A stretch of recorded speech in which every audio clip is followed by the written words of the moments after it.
नमस्कार, आप देख रहे हैं पंजाब एक्सप्रेस में आपके साथ हूं विपुल माहेश्वरी। रुख करते इस वक्त की सुर्खियों पर। अमृतसर में सीबीआई का फर्जी एडीजीपी गिरफ्तार, लोगों को झांसे में देकर करता था ठगी। आरोपी के कब्जे से फर्जी पहचान पत्र व कई दस्तावेज बरामद।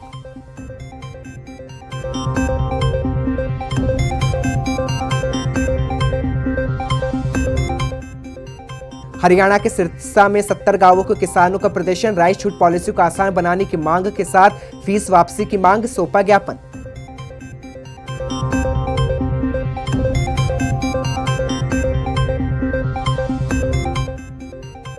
पठानकोट में फिर फूटा कोरोना बम, 19 नए केस के साथ एक्टिव मरीजों की संख्या पहुंची 52। एसएचओ भी कोरोना पॉजिटिव निकला।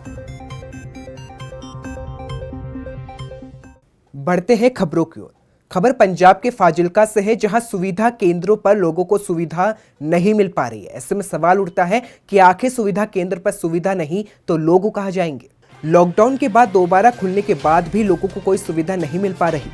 सुविधा केंद्र पहुंचे लोगों का कहना है कि वे अपने काम के लिए सुविधा केंद्र पर पहुंचे तो हैं, उन्हें टोकन भी दिया गया, लेकिन विपरीत स्टाफ की तरफ से कुछ लोगों को बिना टोकन अंदर प्रवेश दे दिया गया। लोगों का कहना है कि जब भी वे केंद्र पहुंचते हैं तो इसी तरह के संबंधित अधिकारी उनको परेशान करते हैं। जब मामले पर एसडीएम केशव गोयल से बात की गई तो उन्होंने कहा कि वे खुद सुविधा केंद्र का दौरा कर जायजा लेंगे। पंजाब में जल्द ही धान की फसल की बिजाई होनी है, लेकिन मजदूरों की कमी से किसान परेशान हैं। इसी को लेकर किसानों के चेहरे पर चिंता भी साफ देखी जा रही है। बीच जो मजदूर बिहार व यूपी से आ रहे हैं, कई बीमारियां लेकर भी आ रहे हैं। उनमें से कईयों को बुखार की शिकायत भी देखने को मिली। ऐसे में खन्ना में खतरा बढ़ता जा रहा है। दावे तो ये किए गए कि रेलवे स्टेशन पर ही मजदूरों की स्क्रीनिंग की जाएगी, लेकिन किसी को भी कोरोना का कोई लक्षण हो तो उसे स्टेशन पर ही तुरंत क्वारंटाइन कर आगे शिफ्ट किया जाना है। लेकिन खन्ना रेलवे स्टेशन पर प्रबंधकों में भारी कमी देखने को मिल रही है। सेहत विभाग की टीमें जरूर मजदूरों की स्क्रीनिंग में जुटी है, लेकिन रेलवे के प्रबंध की पोल खोलती नजर आ रही है। खन्ना में बिहार से आई ट्रेन में 129 मजदूर आए थे। पहले तो स्क्रीनिंग के लिए पहुंची सेहत विभाग की टीम के लिए कोई प्रबंध नहीं था। टीम के सदस्य बाहर वोटिंग रूम में बैठकर अपना काम कर रहे थे। स्क्रीनिंग के दौरान कई मजदूरों में कोरोना के लक्षण दिखे, उन्हें बुखार भी पाया गया, लेकिन उनको स्टेशन पर ही क्वारंटाइन करने के प्रबंधों में भारी कमी देखने को मिली। खबर गोविंदगढ़ से है, जहां विधायक काका रणवीर सिंह ने विकास कार्यों का जायजा लिया। गोविंदगढ़ के हल्का अमलोहे के विधायक काका रणदीप सिंह ने नगर कौंसिल की तरफ से शहर में चल रहे विकास कार्यों का जायजा लिया। विधायक ने कहा कि गोविंदगढ़ में solid waste management sewerage plant के लिए संबंधित विभाग के द्वारा जल्द कार्य शुरू किया जाएगा, जिसके लिए 8 करोड़ रुपए के टेंडर लगाए गए हैं। साथ ही कहा कि मुख्य चौक के दोनों ओर करोड़ों के रुपए की लागत से पार्क निर्माण होगा। विधायक ने कहा कि अमलोह शहर में भी 3.25 करोड़ रुपए की लागत से प्रोजेक्ट शुरू किए जाएंगे। देश में अनलॉक पार्ट 1 के बीच तमाम उद्योगों को खोला गया है। इसके साथ ही अगर पंजाब की बात की जाए तो फिलहाल अदालतें बंद हैं। इसको लेकर भी अब चर्चाएं जोरों पर है कि आखिर अदालतों को किस तरह से खोला जाएगा। जालंधर के जुडिशियल कैंपस में वकीलों के चैम्बर बंद है। आमतौर पर इन चैम्बर्स पर लोगों की भीड़ देखने को मिलती है। जालंधर के सीनियर वकील व बार काउंसिल के पूर्व प्रधान मनदीप सचदेवा से बात की गई तो उन्होंने कहा कि सभी अदालतों में केवल वीडियो कॉन्फ्रेंस के जरिए टेकअप हो रहे हैं। अदालत खोलने को लेकर कहा कि जैसी गाइडलाइन स्कूल कॉलेजों को दी जाए, वैसे ही गाइडलाइन अदालतों के लिए भी बनाई जाए, क्योंकि जालंधर की अदालत में रोजाना हजारों लोग आते हैं। ऐसे में अगर एक भी कोरोना पॉजिटिव मिला तो हजारों लोगों को क्वारंटाइन करना पड़ेगा। बेसहारों का सहारा वेलफेयर संस्था की ओर से जरूरतमंद लोगों की लगातार मदद की जा रही है। ऐसा ही एक नजारा एक बार फिर देखने को मिला, जहां संस्था की ओर से एक व्यक्ति की मदद की गई। इस बीच अमृतसर के रामतलाई के बस स्टैंड के नजदीक फुटपाथ पर पड़े एक बीमार और एक घायल व्यक्ति को संस्था की ओर से अस्पताल में इलाज कराया गया। इतना ही नहीं, संस्था की ओर से व्यक्ति को नहलाकर साफ सुथरा कर अस्पताल ले जाया गया। हालांकि डॉक्टर ने इलाज के लिए मना कर दिया था, लेकिन संस्था के प्रयास से व्यक्ति का इलाज हो सका। गुरदासपुर में कोरोना से लोकल ट्रांसमिशन का खतरा लगातार बढ़ता जा रहा है। लगातार बढ़ते कोरोना के आंकड़ों के बीच गुरदासपुर में चिंता भी बढ़ गई है, जिसको लेकर डिप्टी कमिश्नर मोहम्मद इशफाक ने गुरदासपुर में बढ़ते मामलों पर चिंता जताई। साथ ही दुकानदारों व कपड़ा व्यापारियों से अपील भी की कि वे दुकान में सामाजिक दूरी के साथ ही बिना मास्क के किसी भी व्यक्ति को दुकान में प्रवेश न दें। साथ ही साथ सरकार के निर्देशों का पालन करने की बात भी कही। अमृतसर पुलिस ने हत्या की गुत्थी को सुलझाते हुए 3 आरोपियों को गिरफ्तार किया। पुलिस ने किशन कोट में हुई हत्या की गुत्थी को सुलझाकर मामले में 3 आरोपियों को गिरफ्तार किया। बता दें, आरोपियों ने रमेश कुमार नाम के अपाहिज युवक का कत्ल कर उसको घर में आग लगा दी थी। पुलिस ने खुलासा करते हुए बताया कि तीनों आरोपियों से रमेश पैसा मांगता था, जिसको लेकर तीनों ने नशे की हालात में पहले तो उसका कत्ल किया, फिर शव को आग लगा दी। फिलहाल पुलिस ने आगे की कार्रवाई शुरू कर दी है। खबर अमृतसर से है, जहां सीबीआई का नकली एडीजीपी को गिरफ्तार किया गया है। आरोपित के कब्जे से फर्जी पहचान पत्र और कई दस्तावेज मिले हैं। पकड़े गए आरोपित ने एक्सिस बैंक के डिप्टी मैनेजर दिलप्रीत सिंह को सीबीआई ने बतौर इंस्पेक्टर की नौकरी लगवाने के लिए 15 लाख की डील की थी। पकड़े गए आरोपी की पहचान महाराष्ट्र के नांदेड़ जिला स्थित गगनपुरा न्यू गोंडा निवासी प्रवीण कुमार के रूप में हुई है। जांच में सामने आया कि फर्जी एडीजीपी अमृतसर के अलावा कई जिलों में लोगों को झांसा देकर ठगी कर चुका है। पुलिस के मुताबिक इस पर 22 से अधिक मामले भी दर्ज हैं। लॉकडाउन के बीच काम बंद होने पर काफी तेजी से मजदूरों का पलायन हुआ और मजदूर अपने राज्य भी पहुंच गए। लेकिन अब मजदूर अपने काम पर वापस लौटना चाहते हैं, लेकिन मजदूरों को ट्रेन की बुकिंग नहीं मिल पा रही और फैक्ट्री मालिक भी मजदूरों का इंतजार कर रहे हैं, क्योंकि फैक्ट्री मालिकों का कहना है कि फैक्ट्री में काम तो शुरू हो गया, लेकिन मजदूरों की कमी है। ऐसे में मजदूरों को वापस लाने के लिए फोन भी किए जा रहे हैं, लेकिन ट्रेन की बुकिंग नहीं मिल पा रही। पंजाब में धान की बिजाई शुरू हो चुकी है। ऐसे में किसानों को अब मजदूरों की चिंता सता रही है।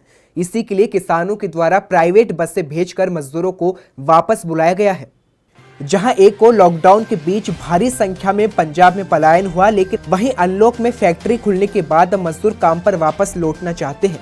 पंजाब में धान की बिजाई शुरू हो गई है, जिसके बाद मजदूर पंजाब की ओर रुख कर रहे हैं।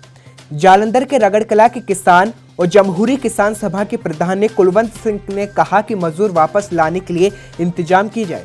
वे प्राइवेट बसों को मोटा पैसा देकर वापस मजदूरों को काम पर बुला रहे हैं। लॉकडाउन को लेके जो प्रवासी मजदूर अपने घरों के लिए प्लान कर गए थे, अब उनकी वो घर वापसी है दोबारा पंजाब में हो रही है, क्योंकि पंजाब में धान की जो बिजाई शुरू हो चुकी है उसको लेकर किसान काफ़ी परेशान थे, क्योंकि पंजाब की लेबर काफ़ी पैसे ज़्यादा मांग रही थी। उसको लेके किसानों ने बिहार में, यूपी में जो उनके प्रवासी मजदूर थे उनके साथ राब्ता कायम किया। तो उनके राब्ता कायम करते हुए उन्होंने अपने खर्चे के ऊपर कुछ मजदूरों को जहाँ पे है प्रवासी मजदूरों को पंजाब में बुलाया है। इस समय हम खड़े हैं गुराया के रुड़का कला में और ये बात करते हैं, हमारे साथ है कुलवंत सिंह जी, जमहूरी किसान सभा के जो महासचिव हैं, उनसे बात करेंगे। हाँ जी कुलवंत जी, जैसे आपको क्या क्या परेशानी आ रही है, अभी जैसे धान की बिजाई चल रही है, क्या क्या परेशानी आ रही है और कैसे आपने लेबर को जहाँ बुलाया? सभी इंडिया में लॉकडाउन था, पंजाब में कर्फ्यू था, इसलिए हमें बहुत परेशान थे कि कैसे करेंगे, जीरी का क्या करेंगे क्या नहीं करेंगे। और नए नए सेशन कर रहे थे, DSR कर रहे थे, बेड कर रहे थे, पर सभी लोग डरते थे कि ऐसा क्या होगा। मालवा में बहुत हुआ, मगर जब कर्फ्यू ख़त्म हुआ तो हमारा तालमेल बिहार की लेबर को जो हमारे पहले आती है उनके साथ हुआ। वो भी भूखे मार रहे थे, हमें भी ज़रूरत थी, और एक दूसरे तालमेल करके फिर हम बसों का प्रबंध किया। बस वालों ने काफ़ी लूटना शुरू कर दिया। 4000 रुपया पर हेड ले रहे हैं बिहार का, 2000 यूपी का ले रहे हैं, 1000 रुपया दिल्ली का ले रहे हैं। हम मांग करते हैं कि लेबर के आने जाने का प्रबंध सरकार को करना चाहिए, क्योंकि लॉकडाउन में रोटी रोजी का बहुत मुश्किल है। जैसे बिल्कुल जी, जैसे अभी इन्होंने कहा है कि वो मेडिकल करवा के 4000 रुपया एक जो है बस के खर्चे के ऊपर, एक पर जो है प्रवासी मजदूर के खर्चे के ऊपर आए हैं। हमारे साथ कुछ प्रवासी मजदूर भी हैं, उनसे बात करेंगे कि वो कैसे गाँव से आए हैं और उनको क्या परेशानी हो रही थी। हाँ जी, आपका नाम क्या है? मोहम्मद जलवा जी। मोहम्मद जलवा जी, जैसे आप अपने गांव में चले गए थे लॉकडाउन के दौरान जी, तो अभी आप आए हो, वहाँ पे आपको क्या क्या परेशानी का सामना करना जी पड़ा? यहाँ हम वहाँ गाड़ी मोटर जैसे कि चलती ही नहीं है, लॉकडाउन वहाँ भी है और टिकट उकट नहीं मिल रही है। तो हम यहाँ मालिक से बात किए हैं और मालिक ने बस भेजी वहाँ, तो बस भेजी तो बस वाले किराए बहुत मांग रहे थे। 4000 एक आदमी का लिया और हमारे पास 30-40 आदमी का ग्रुप है जैसे कि, तो हम वहाँ से लेके आए और यहाँ काम कर रहे हैं। बिल्कुल जी, जैसे अभी इन्होंने कहा है कि जो प्रवासी मजदूर बिहार में फंसे पड़े हैं, जहां से जो प्लान करके वापस चले गए थे, अब वो दोबारा पंजाब का रुख कर रहे हैं, क्योंकि जहां पे जो है बिजाई का काम शुरू हो चुका है और वहाँ पे इनको जो है खाने पीने की व्यवस्था प्रॉपर बिहार में नहीं हो पाई थी, जिसके कारण अब इन्होंने पंजाब का प्लान दोबारा शुरू किया है। और जो किसान हैं वो अपने खर्चे के ऊपर जो है इनको लेके जहाँ आ रहे हैं ताकि इनका जो है गुजारा पंजाब में सही ढंग से हो सके और किसानों को धान की बिजाई करने में कोई परेशानी ना आ सके। जलंधर से कैमरामैन मनी बराड़ के साथ नरेंद्र गुप्ता, नवतेज टीवी। कोरोना के कहर के बीच पंजाब सरकार के राजस्व को चूना लगाया जा रहा है। दरअसल विभागीय अधिकारियों की मिली भगत से अवैध कॉलोनियां काटी गई, जिसके बाद एसडीएम ने मौके पर पहुंचकर स्थिति का जायजा लिया। जिले के कस्बा सुजानपुर में कुछ प्रॉपर्टी डीलरों के द्वारा बिना किसी मंजूरी के कॉलोनी काटी गई, जिसके उनके द्वारा जोरों से बिक्री भी की गई। मामला सामने आने पर जिला प्रशासन ने हरकत में आते हुए एसडीएम को जांच का जिम्मा सौंपा है। इस संबंधी जब स्थानीय लोगों से बात की गई तो उन्होंने आरोप लगाया कि उक्त प्रॉपर्टी डीलर के द्वारा बिना किसी मंजूरी के कॉलोनी काटी जा रही है और सरकारी जमीन पर भी अवैध कब्जा किया जा रहा है। इस पर प्रशासन को चाहिए कि उक्त लोगों पर कार्रवाई की जाए। खबर हरियाणा के सिरसा से है, जहां राइस छूट पॉलिसी को आसान बनाने व बढ़ी हुई फीस की मांग को कम करने की मांग को लेकर 70 गांवों के किसानों ने प्रदर्शन किया। किसानों के द्वारा हिसार रोड स्थित नहरी विभाग कार्यालय पर प्रदर्शन किया गया। प्रदर्शनकारियों ने कहा कि नहरों में पानी की क्षमता बढ़ाई नहीं जा रही, इसके साथ ही विपरीत फीस बढ़ा दी गई है। उनकी मांग है कि बढ़ी हुई फीस वापस ली जाए और राइस छूट पॉलिसी को आसान बनाया जाए। प्रदर्शनकारियों ने कहा कि गग्घर के माध्यम से बरसाती पानी के क्षेत्र में आपूर्ति की जाती है, लेकिन गग्घर के साथ लगते खेतों और इससे संबंधित नहरों की जहां सप्लाई होती है उन क्षेत्रों में धान की बिजाई की छूट दी जानी चाहिए। प्रदर्शनकारियों ने मांग पत्र अधीक्षक अभियंता नहरी विभाग को सौंपा गया। किसानों की मांग है कि गग्घर से निकलने वाली नहर से मोगिया पुरानी नीति के हिसाब से दी जाए। खबर गुरदासपुर से है, जहां एक तरफ लॉकडाउन के बीच मजदूरों का रोजगार चला गया, वहीं बारिश के बाद अब ईंट भट्टे भी बंद पड़े हैं। ऐसे में मजदूर बेरोजगार घूम रहे हैं। लेकिन जब मजदूर परिवार समेत सहायता के लिए मिनी सचिवालय पहुंचे तो जिला प्रशासन ने उनकी मदद करने के बजाय उनके वापस भट्टे पर जाने का फरमान जारी कर दिया। सूचना पर जब समाज सेवी मिनी सचिवालय पहुंचे तब जाकर सख्त एक्शन के साथ प्रशासन ने मजदूरों की समस्या सुनी।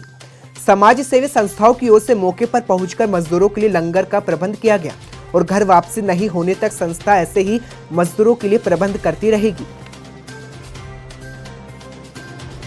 खबर पठानकोट से है, जहां लगातार कोरोना का ग्राफ बढ़ता जा रहा है। पठानकोट में एक बार फिर कोरोना बॉम्ब फूटा, जहां एक ही दिन में 19 नए केस सामने आ गए।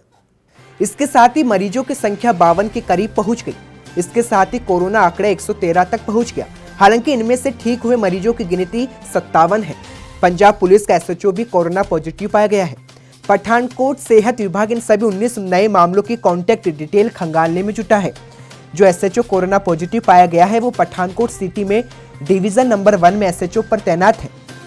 एसएचओ का नाम मनदीप सलगोत्रा है, जो एक युवा एसएचओ है जो खुद सेहत विभाग के साथ अपना कोरोना टेस्ट करवाने गए थे। मनदीप कोरोना काल में कर्फ्यू के दौरान सिटी पठानकोट में लगातार ड्यूटी पर तैनात थे।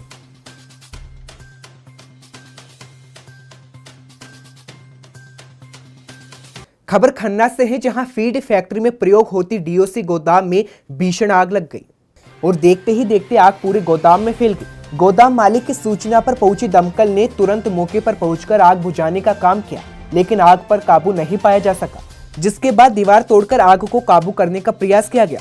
दमकल की 16 गाड़ियों ने मौके पर पहुंचकर आग बुझाने का लगातार प्रयास किया। वहीं गोदाम मालिक रीशु ने बताया कि पूरे गोदाम में आग लगने के बाद लाखों का नुकसान हुआ है। खबरों में फिलहाल इतना ही। पंजाब से जुड़ी तमाम बड़ी खबरों के लिए देखते रहें पंजाब एक्सप्रेस।